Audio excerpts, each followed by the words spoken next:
Não. O próprio material do clichê, né?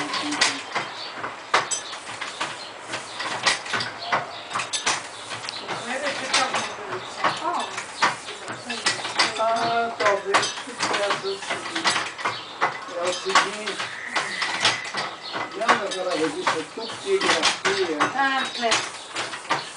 Aquela revista difícil, aquela em São Paulo. Eu acho que é um lugar com uma cultura. Porque uma amiga minha saiu número 8. Uma amiga minha que eu conheci aqui na Nordeste, paulista, voltou para lá, e escreve muito assim.